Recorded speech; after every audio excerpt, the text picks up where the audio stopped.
ஜோசியக்காரனே 3 மாசம் கழிச்சுதான் பண்ண சொன்னார்ல, அப்புறம் ஏன் அதை மீறி நீயா ஒரு தேதியில கல்யாணத்தை வச்ச? இப்ப கூட பாரு, அந்த டார்ச் லைட் மண்டையம் வேற வந்து மிரட்டிட்டு போறான். எவ்வளவோ சிக்கல்ல இருக்கு, இப்ப இந்த கல்யாணம் முக்கியமா? இத பாரு கற்பகம், என் பேரன் கல்யாணம் தான், அவனா ஏற்பாடு பண்ணி சரியா அமையல.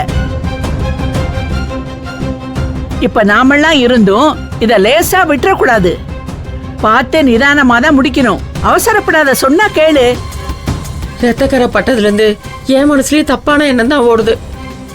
ஆனா விடிஞ்சா கல்யாணத்தை வச்சுக்கிட்டு இப்ப என்ன முடிவு எடுக்கிறது சொல்லுங்க.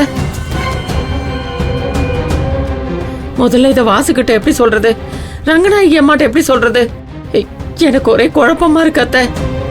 இத பாரு, சொல்றதுக்கு தயங்கினா நாளைக்கு பாதிக்கப்பட போறது யாரு? நம்ம வாசுவோட வாழ்க்கை தானே.